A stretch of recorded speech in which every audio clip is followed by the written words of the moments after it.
NASCAR returns from its final break not with a whisper but roaring back to life. 14 races remain, and 4 races remain until the chase for the championship. Every driver can feel the season tightening around them. As the pressure continues to rise, their stakes sharpening and the margin of error evaporating. And now, all of that tension gets funneled straight into one place in the cornfields of the Midwest. This track may be newer to the Cup Series, but it carries the soul of a short track and the speed of a super speedway. It's abrasive yet confusing, and that will throw a huge challenge for the teams and drivers. And the rhythm of this track is relentless. Fast entries, tight exits, and a groove that shifts lap by lap until the field is scrambling to find grip that simply isn't there.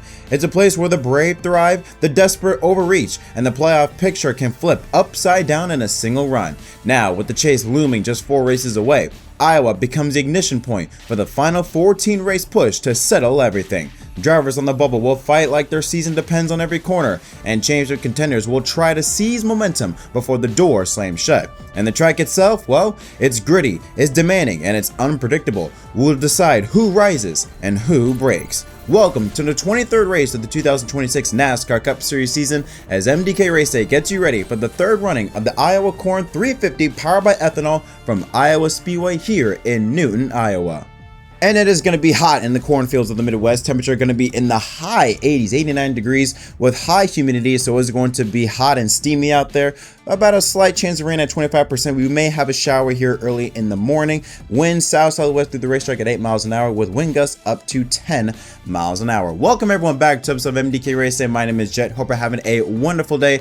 And we are back from our final break to get ready for the 14-race push for the end of the season and the 4-race run until the chase for the championship. Let's head into our news and notes for this weekend here in Iowa. NASCAR will be implementing a brand new rule change in regards to stage racing. We saw what happened 2 weeks ago at Indianapolis, just such long cautions that probably pushed the race back maybe about 30-45 minutes. Well, NASCAR is going to be making a change. So this is how the rule takes place. If a natural caution falls within the final 10 laps of a stage, so stage 1 or stage 2, NASCAR will just say, you know what? That's the caution. That's the end of the stage. And then they'll just add the rest of the laps back to the next stage. So let's say the stage 1 ends with, there's a caution with 7 laps to go. And by the end of stage 1, NASCAR will just say, okay, that's the end of the stage. And we'll just add the 7 laps towards stage 2. That's how it works. Very simple. I do think this is a great change. It helps a lot speed up the process. So we don't have those situations where a caution comes out with 5 to go. We then have maybe a 1-lap shootout, then go back to caution. We don't do that anymore. We want to get more racing, more action. So this is a better rule change. Would prefer to just get rid of stage cautions permanently, but you know what? This is a good step in the right direction. Now let's take a look at the point standings. So 2 weeks ago at Indianapolis, it was a pretty good day if you were a Toyota driver, not a good day if you were a Ford driver in Ryan Blaney. Blaney, who's trying to get back into that title hunt to hold the number 1 seed as we enter into the chase for the championship. 4 weeks from now in Darlington. Currently at the moment, Denny Hamlin holds the top spot, 84 points ahead of Tyler Reddick and 120 points ahead of Ryan Blaney, with Ty Gibbs in 4th, minus 135. They're the only 4 drivers currently locked into the chase, and I believe they're the only 4 that can stay locked in after this Sunday at Iowa. Carson Hocevar, I don't believe, cannot lock himself into the chase no matter what he does here today. But he stays in 5th, the highest Chevy driver. Incredible run for that 77 team so far this season, ahead of the 100 guys of Chase Elliott and Kyle Larson there in 6th and 8th, with Briscoe sandwiched in there in 7th. Chris Buescher and Christopher Bell round out the top 10 with Dana Suarez and William Byron. Joe Logano jumps up 2 spots to 13th. Bubba Wallace and SVG falls each a spot, 14th and 15th respectively, with Austin Cindric holding a 38-point gap ahead of Ryan Preece. Eric Jones in 18th, Brad Keselowski, Michael McDowell, Ross Chastain, AJ Allmendinger, and Todd Gillen in 23rd, minus 112 points below the cut line.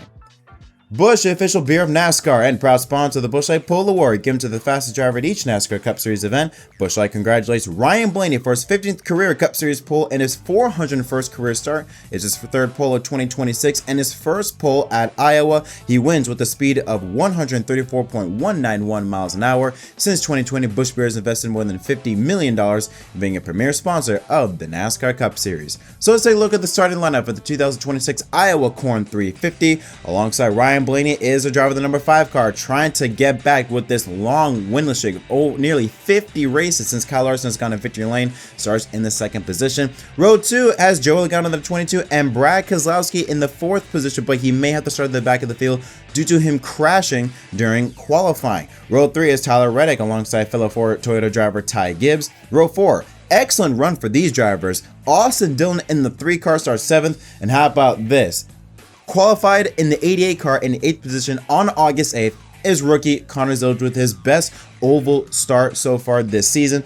And right at the top 10 is Ross Chastain in the 1 and Eric Jones in the 43. Row 6 has Michael McDowell in the 71 and Austin Cindric in the 2. Fellow Force Josh Berry and Zane Smith make up row 7. Noah Gragson and Ricky Stenhouse Jr., who had a good run here a couple years ago, starts in the row 8. Row 9 is Todd Gillen and Carson Hocevar. Surprised to see him starting in the 18th position.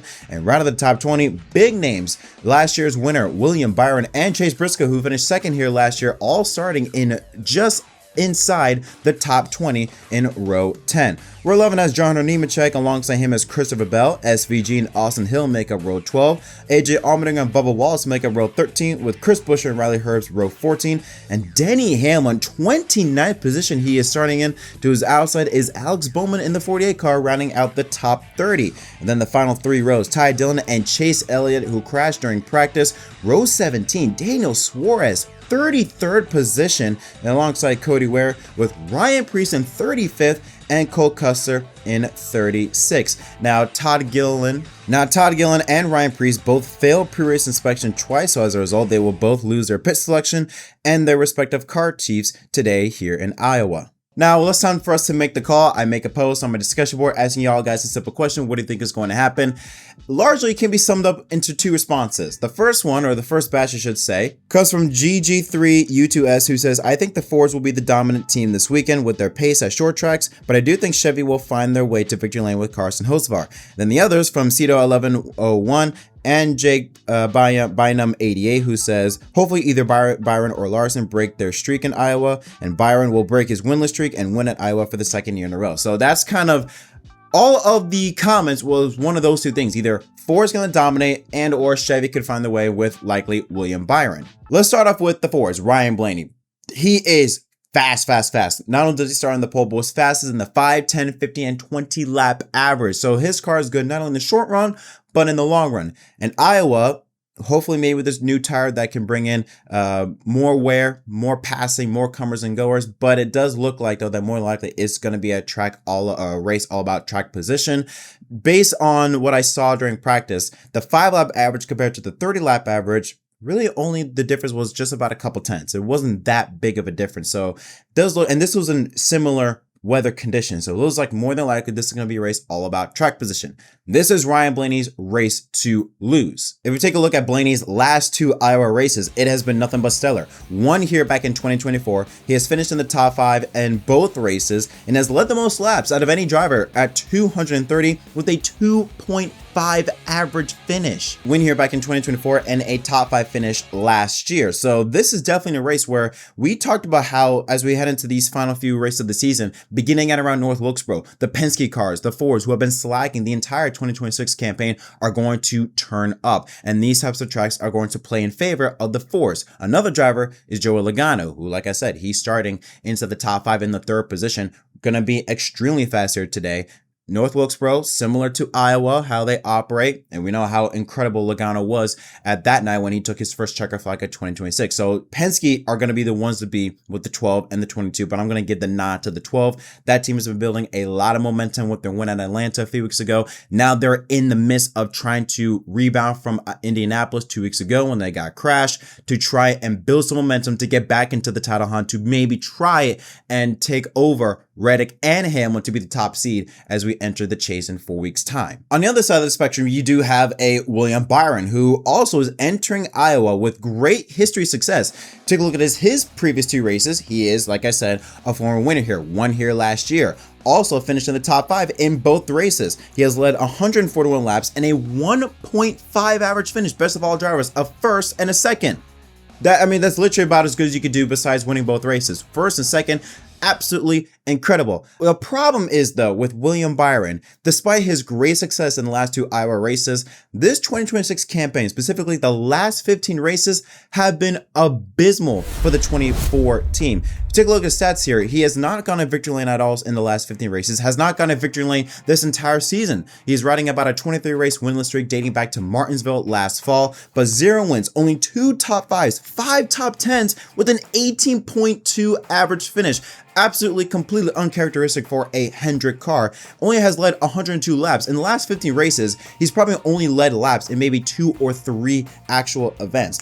All the rest, he has not been at the front of the field and has dropped from 7th to 12th in the standings. Now, he's not in danger of missing the chase. No, they're not that bad. They're not that far off, but it is very unusual to see how poor the 24 team has ran. And this is in continuation with most of the drivers, because let's look back yesterday at practice. We talked about Brad Keselowski, who crashed during his qualifying run, despite posting a 4th fastest time lap. Entry turn number 1, just lost it, backed it into the wall. Another driver was Chase Elliott. Earlier in practice session, also just entered turns 1 and 2, just lost it, slightly topped the wall. They were able to fix it for qualifying, but certainly did not help that 9-car situation. So Hendrick has just been very off in recent weeks, and heading into Iowa, I am not confident on not just the 24, but on Hendrick as a whole, on being able to capitalize and beating, in this situation, the Fords. We also talked about the Toyotas. We haven't talked about them.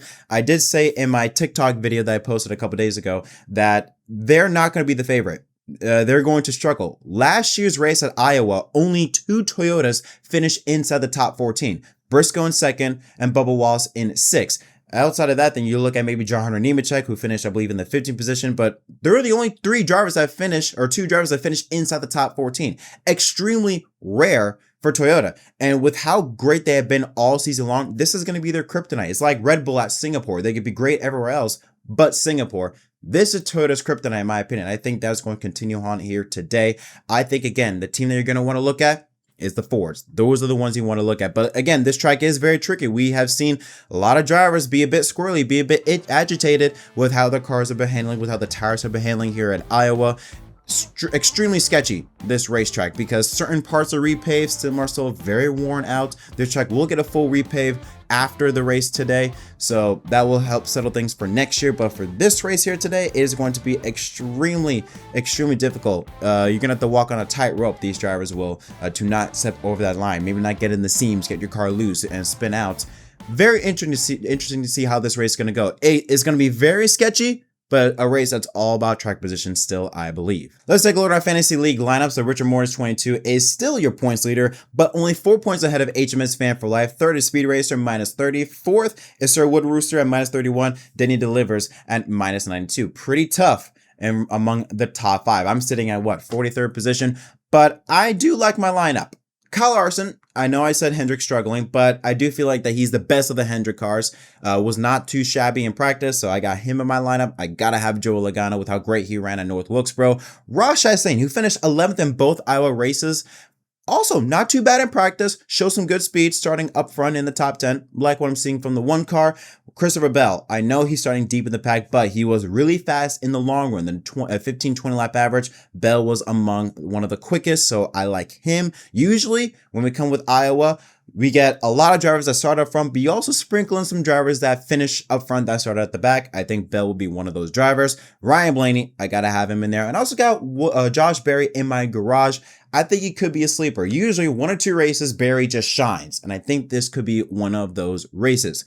But the driver that I have winning, it was a toss-up between the 22 of Logano and the 12 of Blaney. I'm going to take Ryan Blaney. I'm just really loving what I'm seeing out of that 12 car. I think they're hitting it. They're just hitting it on all cylinders. So I got Ryan Blaney. I think he is going to win at Iowa to take home his 3rd win of 2026 and his 2nd win at that racetrack. But those are my thoughts. What do you think is going to happen? Let me know what you think in the comment section down below. As always, don't forget to leave a like and subscribe for more content. Until next time, my name is Jeff from MDK. Thank you so much for watching. See y'all next time.